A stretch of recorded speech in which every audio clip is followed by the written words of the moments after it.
आजच्या कार्यक्रमाचे अध्यक्ष माननीय श्री जगदीश रमेशराव वांदिले सर आपले मनोगत व्यक्त करतील अशी मी त्यांना विनंती करते।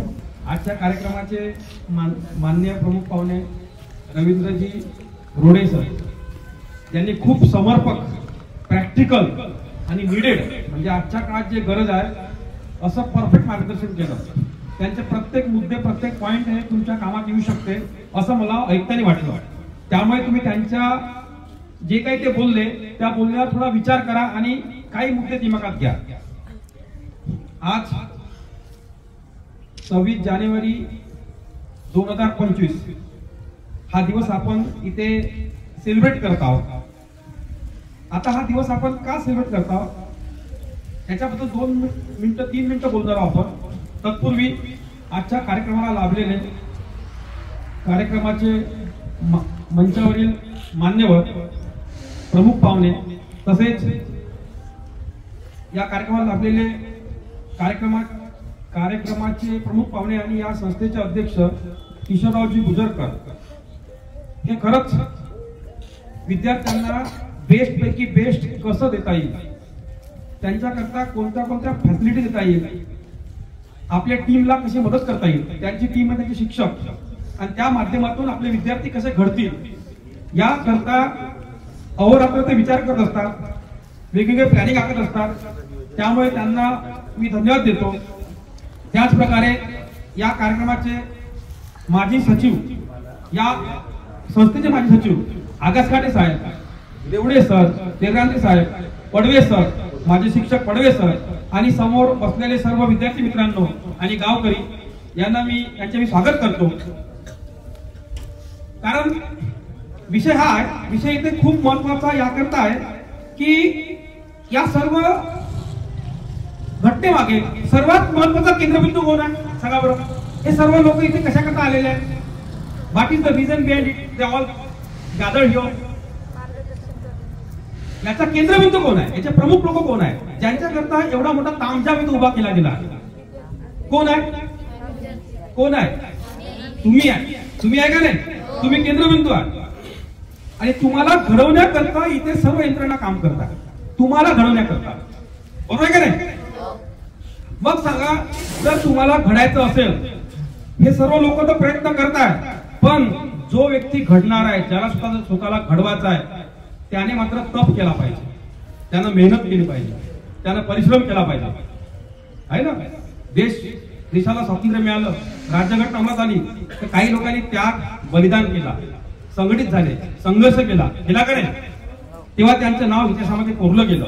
आता तुम्हाला तुमचं करिअर बनवायचं आहे, तुम्हाला तुमचं फ्युचर घडवायचं आहे, तर तुम्हालाही तप करावं लागेल, त्याग करावा लागेल। मग तुम्हाला एक्झॅक्टली करा काय लागेल? तुम्हाला प्रथम तुमचं उद्दिष्ट तय करावं लागेल, बरोबर का नाही? तुम्ही तुमचं उद्दिष्ट तय कसं कराल हा एक विचार आहे। कसं तय कराल? उद्दिष्ट तय करण्याकरता, भविष्य तय करण्याकरता, प्लॅनिंग करण्याकरता आपल्याला कसा विचार करावा लागेल? कारण जीवन कशामुळे घडते? विचारामुळे। अरे तुमच्या मनात जर विचार आला का मला काहीतरी बनायचं आहे, पहा आता विचार मनामध्ये कसा आहे, हा एक मोठा विषय आहे, सर्वात मोठा विषय विचार कसा आहे। आपलं मन आहे, मन म्हणजे काय होते? इच्छा। मन म्हणजे इच्छा ना। आणि एक मेंदू आहे, मेंदू म्हणजे काय होते? समज। आणि एक बॉडी आहे, बॉडी म्हणजे काय होते? संपूर्ण शरीर, बरोबर का नाही? तर आपलं भविष्य कसं घडते? प्रथमतः आपल्या मनामध्ये विचार येते का मला काहीतरी बनायचं आहे। विचार केव्हा येते? जेव्हा मन सांगते, मनात इच्छा तयार होते का मी हे केलं पाहिजे, मी भविष्यामध्ये असा व्यक्ती बनलो पाहिजे, इच्छा तयार होते ना, इच्छा। मग आपण आपली इच्छा कोणाला सांगतो? आपण आपली इच्छा कोणाला सांगतो? मनात जे भाव भावना तयार झालेली आहे, इच्छा तयार झालेली आहे, ते इच्छा आपण कोणासमोर व्यक्त करतो? आपल्या मेंदूला सांगतो। कोणाला सांगतो? मेंदूला।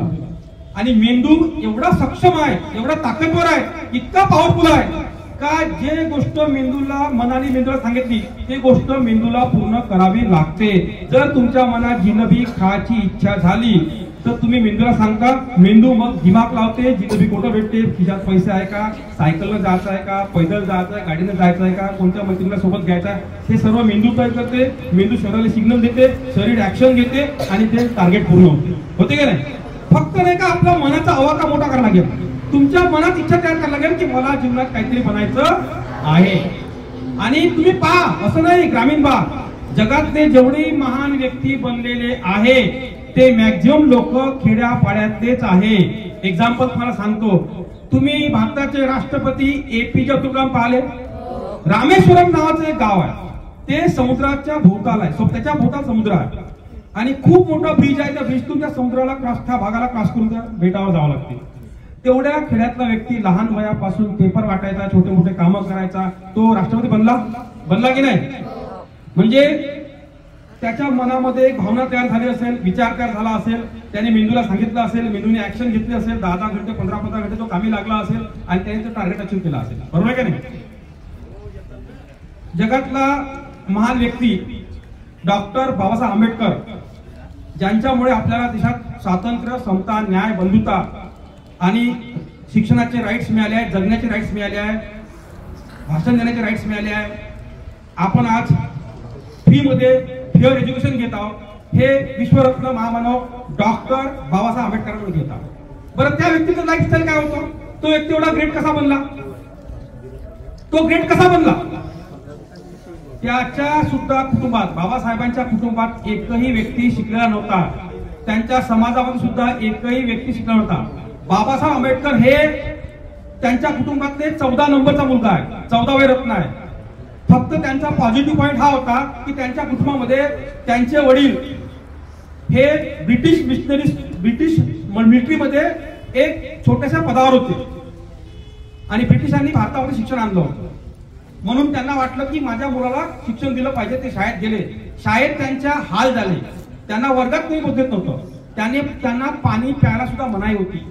ते वर्गातल्या सर्वात शेवटच्या बेंचवर बसायचे. त्यांना कुठलीच परमिशन नव्हती.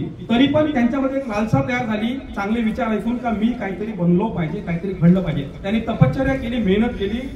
ज्या माणसाच्या फॅमिलीमध्ये कोणी शिकून नव्हतं, ज्या माणसाच्या समाजात कोणी शिकून नव्हतं, तो माणूस भारतातला नाही जगातल्या सर्वात उच्च शिक्षण घेतो, संघर्ष करतो. त्या काळात 1 डिग्री घेणं कठीण होतं, त्या काळात त्यांनी 4 PhD डिग्री घेतल्या, 14 प्रकारचे पद त्यांनी भूषवले. बरोबर. आणि भारताचं राज्यघटना, जो भारत 1000 वर्ष गुलाम होता, जो आला तो राज्य करून गेला. फ्रेंच आला, राज्य करून गेला. पोर्तुगीज आला, राज्य करून गेला. डच आला, राज्य करून गेला. आपण 100% गुलाम लोक. आजही आपली मानसिकता कशी आहे माहिती आहे?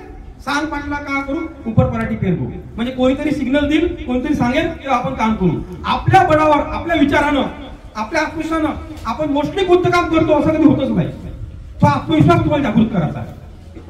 तुम्हाला माझं भाषण म्हणून ऐकायचं नाही आहे, तुम्हाला सरांचं भाषण सरांनी दिलं ते भाषण म्हणून ऐकायचं नाही आहे. आमच्या मनात एक कळमळ आहे. जेव्हा तुमच्यासाठी 15 ना 25 लोक इथं काम करतायत, 70 ना 80 मुलांसाठी, इथं 80% मुली बसलेल्या आहेत, तर ते हे 17 ते 18 लोक आहेत, याकरता काम करतायत का हे पिढी घडली पाहिजे, हे पुढची पिढी घडली पाहिजे. आणि तुमच्या मनात जे गैरसमज आहे तर मी ग्रामीण भागातला आहे, मला सुविधा नाही आहे, मी मराठी शाळेत शिकतो, तसं नाही आहे. मी स्वतः एक इंग्लिश स्पीकिंगचा टीचर म्हणून मी 1000 विद्यार्थी शिकवलेले आहेत. खेड्यापाड्यातले विद्यार्थी माझ्याकडे शिकलेले आहेत. मी एक अत्यंत गरीब कुटुंबातला मुलगा आहे. पण मला एक गोष्ट समजते म्हणून सांगत आहो की जीवनामध्ये माणसानं जर चाहलं तर तो काहीही बनू शकतो. त्याच्या मनात त्या भावना तयार झाल्या पाहिजे आणि त्या भावना तयार होणं खूप सोपी आहे. त्याकरता फक्त तुमच्यासाठी जे टीम काम करताय, शिक्षक काम करताय, तुमच्या शाळेतले देवडे सर तळमळीनं काम करताय, भुटे सर काम करताय, शहाणे सर काम करताय, अन्य शिक्षक लोक ज्यांचे नाव मला आठवत नाही ते सुद्धा काम करताय. तर त्यांच्या काम करण्याचा फायदा तुम्ही उचलला पाहिजे, त्यांचा फायदा तुम्ही घेतला पाहिजे. फायदा तुम्ही कसा घ्या? तुम्ही त्यांना विचारलं पाहिजे, तुम्ही त्यांचं मार्गदर्शन घेतलं पाहिजे. कितीतरी लोक आहेत रोडे सरांसारखे, माझ्यासारखे, जे इथं येऊ इच्छितो, त्यांना वाटते का आपलं मार्गदर्शन यांना लाभलं पाहिजे. अशा लोकांना ते शिक्षक लोक बोलवणार आहे, त्यांचंही मार्गदर्शन तुम्ही घेतलं पाहिजे. तुम्ही युट्यूबचा फायदा घेतला पाहिजे. युट्यूबचा फायदा, बरेचसे मुलं मोबाईलचा फायदा कसा घेतो माहिती आहे? फक्त गेम खेळण्यामध्ये. अरे जे लोक गेम बनवते ना ते लोक लाखो करोड रुपये कमवत आहे. आपण गेम खेळून आपला किमती वेळ वाया घालतो. आपण असं काही मोबाईल मध्ये पाहिलं पाहिजे जेणेकरून आपल्याला आपली स्किल डेव्हलप झाली पाहिजे, आपलं टॅलेंट डेव्हलप झालं पाहिजे, आपले विचार डेव्हलप झाले पाहिजे, आपला आत्मविश्वास वाढला पाहिजे आणि भविष्यात आपण काहीतरी बनू शकतो असा प्लॅन तयार झाला पाहिजे. तो मोबाईलचा फायदा आहे. कारण तलवार असते, तिचा फायदा असते, तोटा असते, नाण्याच्या दोन बाजू असते, प्रॉफिट आणि लॉस. जगात प्रत्येक गोष्ट दोन बाजू आहे. सुख आहे तर दुःख आहे, पृथ्वी आहे तर आकाश आहे, पूर्व आहे तर पश्चिम आहे, उत्तर तर दक्षिण आहे. दोन बाजूपैकी आपल्या फायद्याची बाजू कोणती आहे ते आपण फोकस केलं पाहिजे. जगात प्रत्येक ठिकाणी दोन बाजू आहे, गरिबी आहे तर अमिरी आहे की नाही. मग आपण फोकस कशावर केलं पाहिजे, गरिबीवर का अमिरीवर? कशावर फोकस केलं पाहिजे, अमिरीवर. सुख आहे दुःख आहे, आपण फोकस कशावर केलं पाहिजे, सुखावर का दुःखावर? सुखावर. बरोबर का नाही. दोन बाजू राहणार आहे ना. ज्या बाजूवर तुम्ही फोकस कराल ती बाजू तुमची बनणार. जिसके लिए तुम समय दोगे वो तुम्हारा बनेगा. तुम पैसे कमाने के लिए समय दो, पैसे तुम्हारे बनेंगे. तुम दोस्त बनाने के लिए समय दो, दोस्त तुम्हारा बनेगा. तुम एजुकेशन के लिए समय दो, एजुकेशन तुम्हारा बनेगा. तुम टैलेंटेड बनने के लिए समय दो, टैलेंट तुम्हारे में आ जाएगा. जिस चीज के लिए आप समय देते हो वो चीज तुम्हारी बनती है कि नहीं बनती है. तो किसके लिए आपको समय देना है, गरीब रहने के लिए समय देना है या अमीर बनने के लिए समय देना है, अनक्वालिफाइड रहने के लिए समय देना है या हाईली क्वालिफाइड बनने के लिए समय देना है, किताब पढ़ने के लिए समय देना है या किताब ना पढ़ने के लिए समय देना है. जिस चीज के लिए आप समय देंगे वो चीज तुम्हारी बनेगी. याद रखना. हमारा समाज गरीब क्यों मालूम है तुमको, कि हमारा समाज अच्छे चीजों के लिए समय देता नहीं. हमारी सबसे बड़ी समस्या है समय. अच्छे चीजों के लिए हम समय नहीं दे रहे हैं, इसलिए हम पीछे हैं. क्योंकि मैंने मेरे लाइफ को खुद ऑब्जर्व किया है और मैं हर दिन खुद को ऑब्जर्व करता हूँ और मैं हर दिन एक बात सोचता हूँ. जब मैं छोटा था मेरी झोपड़ी थी. मेरे पिताजी 12वीं के बाद रिटायर हुए. उसके बाद मेरे घर की पूरी जिम्मेदारी मेरे पर आई. 12th के बाद, after 12th all responsibility goes to me. मेरे घर में कोई 10 पास नहीं था, सब अनक्वालिफाइड आदमी थे, पूरा फैमिली अनक्वालिफाइड था. एजुकेशन का कोई नामो निशान नहीं था. लेकिन उस दिन से मैंने अपने आप को ऑब्जर्व किया कि अपने को करना क्या है और करना क्या नहीं है. फिर मेरे घर में बहुत सी धार्मिक विधि थी. मैंने बोला ये कल्चर विधि पुराण सब कोई काम की नहीं है, अपने मतलब के लिए अपना समय वेस्ट जाएगा, सब मैंने छोड़ दिया. I left it off. फिर मैंने फोकस किया सिर्फ एजुकेशन पे और काम पे. यानी दिन के 2 भाग बनाए. I made 2 part of day. एक पार्ट अपने काम पे फोकस करने का, दूसरा पार्ट अपने पढ़ाई पे फोकस करने का. पैट को 4:30 बजे उठने का, 10 बजे तक पढ़ाई करने का, 10 के बाद दिन भर काम को निकलने जाने का. I used to go for doing any kind of job. ठीक है. ऐसे करते करते मेरा 11th 12th साइंस हुआ बिना ट्यूशन से. साइंस करने के बाद मेरे पास पैसे नहीं थे. मैं इंजीनियरिंग को, बीकॉम को पॉली को जाऊं. रास्ते 2 होते हैं लड़ाई जीतने के. एक होता है पैसे का रास्ता, एक होता है बिना पैसे से, इच्छा शक्ति से और अपने खुद के प्लान से आप जीत सकते हो. तुम्हारे घर जाने के 2 रास्ते हैं. एक रास्ता बन गिरा, आप घर नहीं जाएंगे क्या? दूसरे कोई तो भी सेकंड रास्ता रहेगा ना घर जाने के लिए, थर्ड रास्ता रहेगा घर जाने के लिए. मंजिल तक पहुंचने के लिए 10 रास्ते होते हैं. अगर एक रास्ता अपने आर्थिक परिस्थिति के अनुसार जचता नहीं है, मैनेज नहीं होता है, तो सेकंड रास्ता होगा, थर्ड रास्ता होगा. हर चीज का सोल्यूशन होता है. हर चीज का क्या होता है, सोल्यूशन निकालना पड़ता है. सोल्यूशन क्या करना पड़ता है, निकालना पड़ता है. और निकल सकता है. इम्पॉसिबल कुछ भी नहीं है. अगर सीधे रास्ते से नहीं जा सकते तो कोई तीसरा रास्ता होगा, दूसरा रास्ता होगा, आधा रास्ता होगा, तेरा रास्ता होगा. रास्ता है, रास्ता रहता है, हमें निकालना पड़ता है. मैंने सोचा अपनी इस रास्ते से नहीं जा सकते, दूसरा रास्ता होगा, दूसरा रास्ता होगा. फिर मैंने अर्निंग और लर्निंग का पॉलिसी फॉलो किया. बीएससी किया, बीएड किया. बीएससी फर्स्ट ईयर करते समय मुझे लगा, मैं मार्केटिंग के लिए नागपुर गया. उस समय मुझे लगा कि हमारे पास 2 चीजें होना जरूरी है. We need 2 things. 2 चीजें कौन सी? एक होना है कम्युनिकेशन, एक क्या होना है, बोलने की कला, व्यक्त करने की कला. आई सुद्धा बाळाला दूध तेव्हा पाजते जेव्हा बाळ रडते. माहिती आहे तुम्हाला? आपण जेव्हा आई बाळ रडते तेव्हा दूध पाजते, म्हणजे बाळ डिमांड करते तर आई देते. बरोबर का नाही? आपल्यामध्ये कम्युनिकेशन स्किल पाहिजे. आपण आपल्याला काय पाहिजे लोकांना मागता आलं पाहिजे, विचार व्यक्त करता आले, डिमांड करता आली पाहिजे. बरोबर का नाही?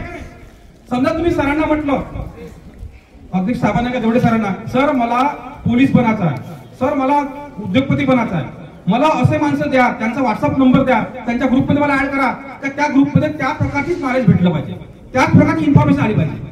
तुम्ही त्या ग्रुपला जॉईन व्हा, त्या ग्रुपचं वाचन करा.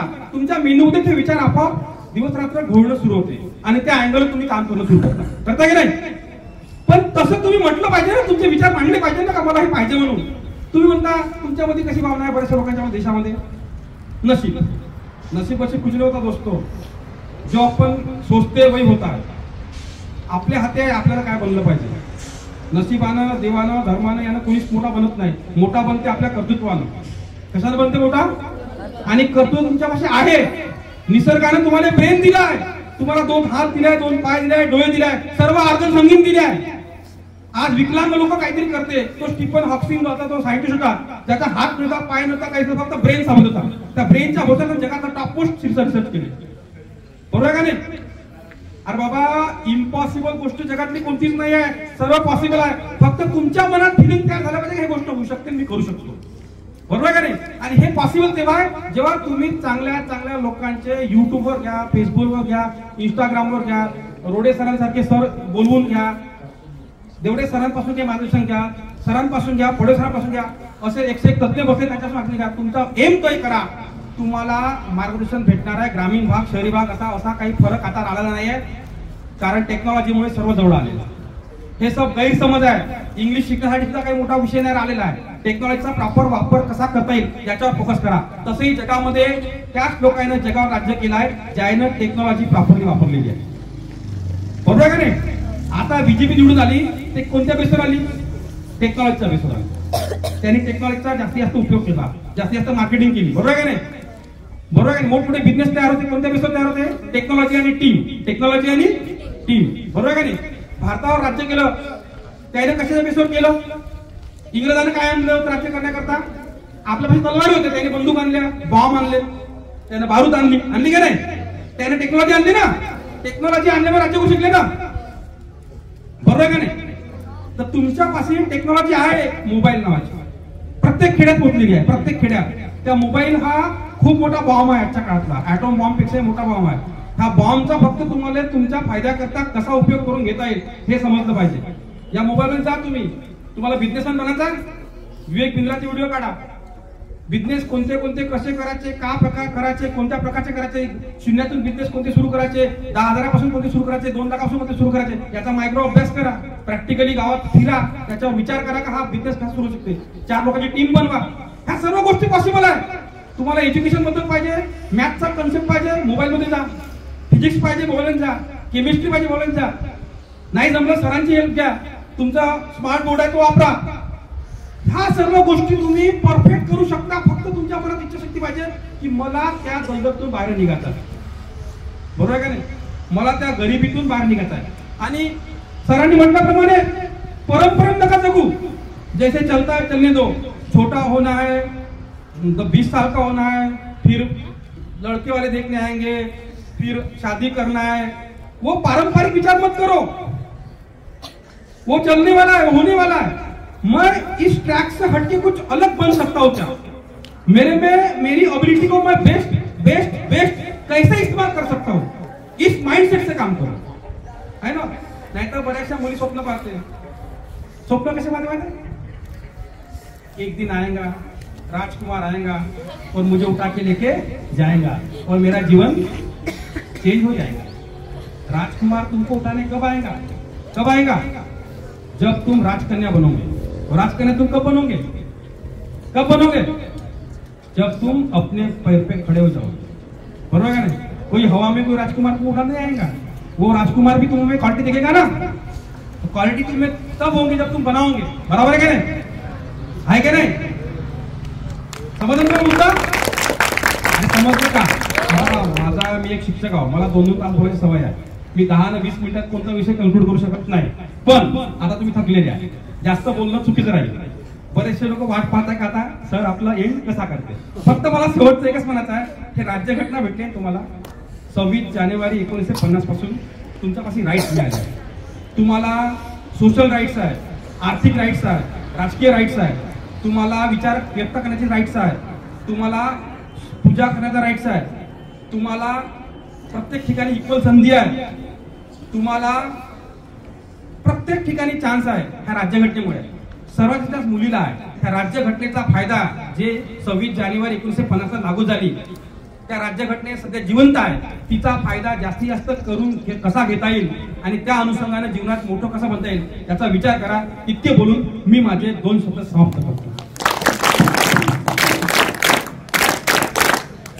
धन्यवाद सर. सरांनी खूप छान मार्गदर्शन केले.